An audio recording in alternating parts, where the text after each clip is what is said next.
Visual effects are at the top of their game. It's on a huge scale and it's epic. In every episode, we try and get some visual, something that crops up and says, oh, look at the world, it's really weird. Like in episode 1, it's the burnt soldier. In episode 2, it's Lynn with her twisted head. Just drive. I'm very excited to see what happens and how they look on screen. It's going to be a visual feast.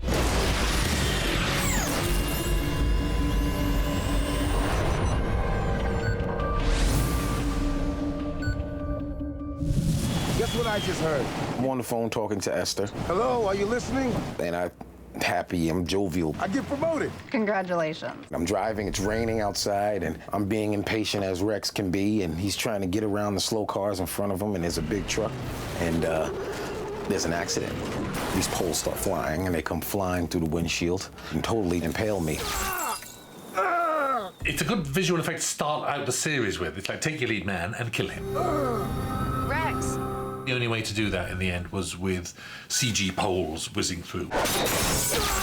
We know there were a couple of different shots. We needed one that was straight out the front windshield and one that was kind of tucked in the back seat, so we could see the pole not only entered Rex's chest, but pass through his seat and follow into the back seat.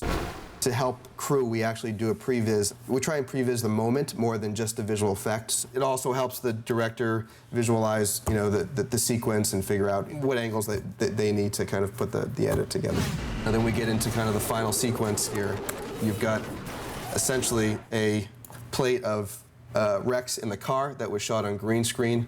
Everything outside the car was shot at a different day. All the window pieces were shot separately for him, the rain and the wipers. And then as you kind of track through, we've got the holes in the windshield that were set off as separate explosions from our effects guys.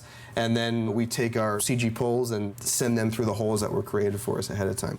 Our second shot was essentially you're seeing his demise. We create the CG poles, and we're able to create the CG with the blood on the back of it and be able to get the rain and everything that matches. And there's Mackay reacting to nothing. Now he's reacting to our CG poles, so it seemed to work out pretty well.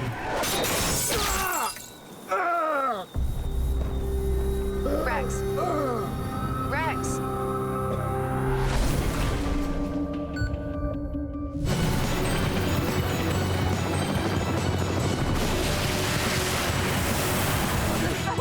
Who the hell are you people? Torchwood.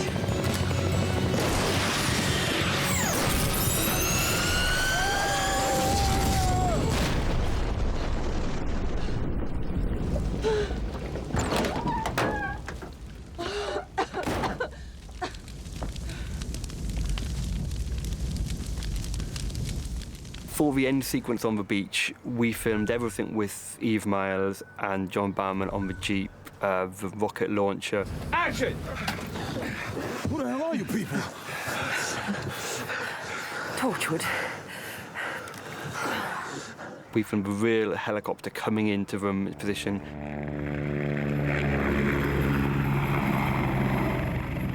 We then filmed empty plate shots without the helicopter in. And 3, 2, 1, action! And then we filmed the aftermath when they're looking at the crash site. There you go, John. So our production designer, Edward Thomas, dug that hole himself. He was very proud of it. And we put the flames in, and they put the helicopter into that hole afterwards. Back here at Lion, we modeled the helicopter, we textured it, we lit it, made it explode. It explodes over their head, it flips over the car and lands on the beach in a big crash site with an explosion. What we did on the beach in Gower is we set up a green screen behind the actors, and they faked that there was a real helicopter, and they acted as if they blew it up, and they ducked, and they got out of the way, and the camera turns around to an empty beach, which we later put in the computer-generated helicopter and all the explosion and the fire and everything like that. Then we turn around to the crash site. We had to build a CG crash helicopter with explosions, which is right here. And we would start on the simplest task, which is just to add the smoke. There is our crashed helicopter that we were modeled in CG with some lighting, some fires, and we would just pepper it around there to integrate it into the shot. And that looks like this. And then there's our finished shot.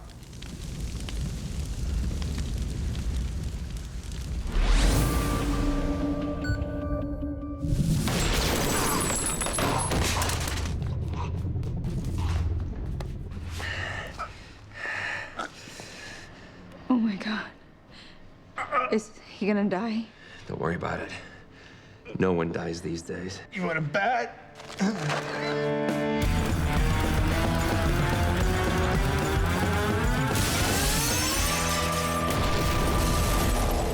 Dead Soldier is it's one of the last things that went into the script. It took a long time it went through about 10 drafts, that script, of trying to explain an invisible concept. People die, but they don't die. And you'd think that was the first idea. And actually, it was the very last thing that went in. It's all of a sudden one night I went, oh my God, we should have like a dead soldier in a morgue who won't die. We think this man was right at the center of the blast, and yet he's still alive. The scene in the morgue has to do with this gruesome, bloody body parts that are connected still with nerve endings and scraps of flesh, and somehow he's still conscious. Is that actual consciousness? It seems like he's still aware. A lot of the work was done ahead of time with our creature effects guys. This kind of shows the way that the actual body was shot on the day of shooting, where we've got the real actor's head and his real chest that kind of falls off into an effects body. We all thought it was going to be brilliant, and the prosthetics were amazing, and it didn't work because it didn't look dead.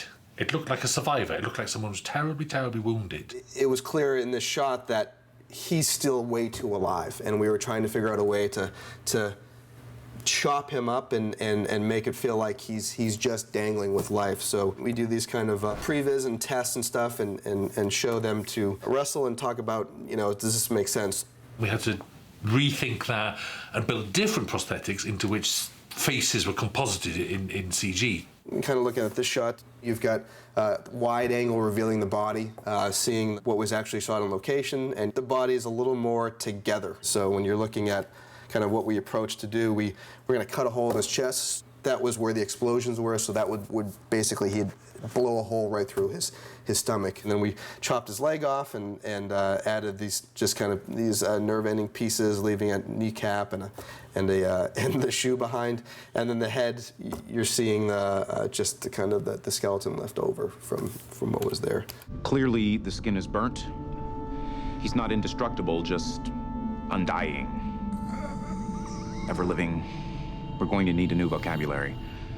This kind of shot shows what was shot the first time in the morgue with the real actor's face, and then at a later date we would shoot a green screen of just an effects skeleton with no skin, just bones and eyeballs and teeth, and then we kind of combine everything into one, where we'd keep the actor's eyes, but we'd use more of the facial features from the effects skeleton, and we just chopped it up more and more and more till Russell was happy with this delicate balance of, is the soldier still alive or dead, and do you almost like you're feeling remorse for the soldier because he seemingly should not be alive. But what if you detach the head? Looking from this shot to this shot, we basically cut his head off and we put a new head back on the body, and then we just barely had the head attached to the body with a couple of pieces of flesh that the doctor would later cut.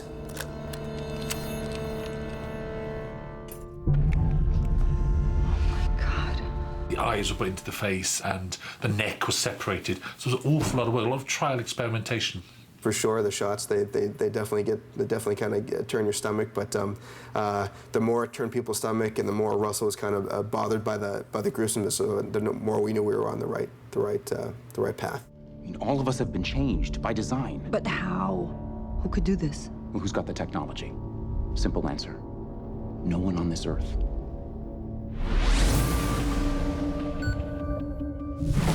Hey, hey!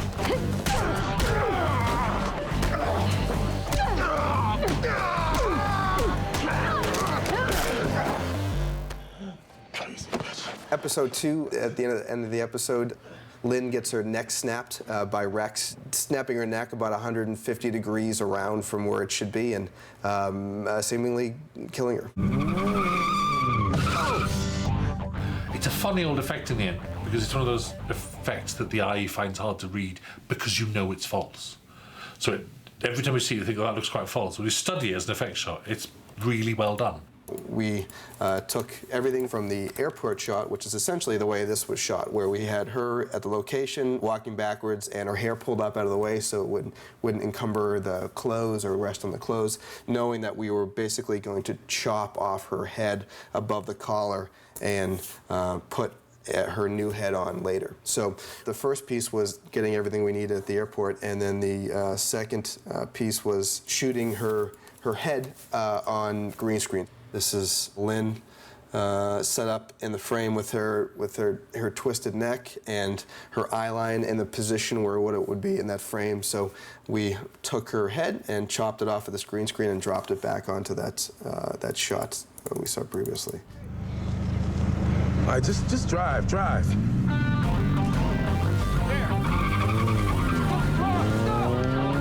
the hell was that? Was that Lynn?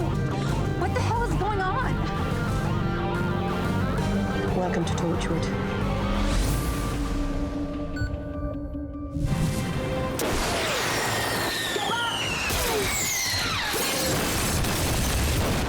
So this is one of the shots of the rocket coming through the cottage and blowing up in the hillside as our heroes duck out of the way.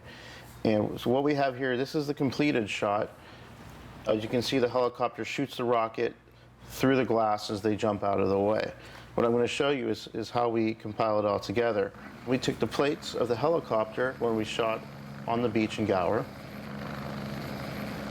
We would add those into the green screen. We had our special effects team here break the window as if the rocket was coming through, and they fired a high-powered cannon with a softball through the glass to shatter it. We also have a computer-generated rocket, which we built in 3D to make for this shot. As you can see there, we added smoke trails and distortion trails behind it. We put it all together, and we get this shot here.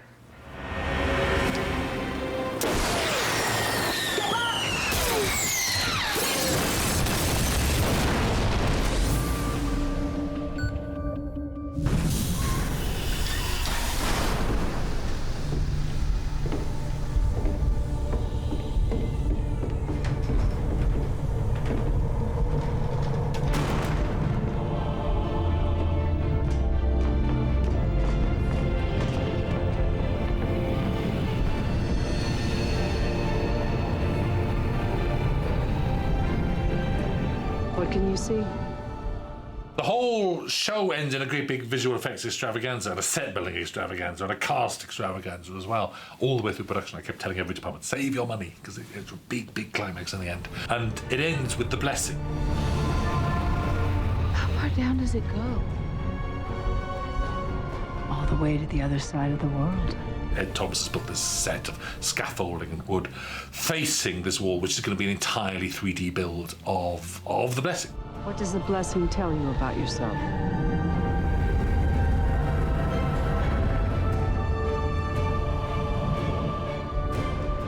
I'm right. In creating the visual effect for the blessing, it starts with a giant set, and the set is built around a very large green screen on one side and a scaffolding structure on the other. You're looking at something like this, you're seeing a green screen on one side, and you're seeing what would be the actors sitting on the real scaffolding. So what's green is real, and what's gray is what would be true to the set. So when we spin around, again, we can see that they would be on a set very similar to this, where they're standing in position and there's an elevator back here, a lot more detailed than what you see here, but essentially allows us to know that when we're off the set, whatever is green becomes us, and that's where we kind of come in and decide, well, we know that the green screen needs to become a rock wall. so that we're kind of able to temp in to get an idea of when we're looking around the location. We see where the rock wall now is replaced by the green screen. I'm so sorry. Don't do it! Don't! Don't do it! You'll kill her! At the end of the episode, Jack and Rex have a major moment with this blessing where their blood from Rex's wound and from Jack's womb escape from their chest and their stomach and release from their chest, and the blood travels over past this scaffolding, through the air and into the center of the blessing. Russell was looking for a, kind of a alienish, not so natural movement for the blood. So we're doing that all CG as well, where the, not so much the blood may just kind of pour out in a sense, but it would be tendrily and kind of snake around themselves and find themselves into the crack of the blessing. So we that becomes a character for us as well, is actually just how the blood reacts and how fast it moves, and when it leaves and where it goes to.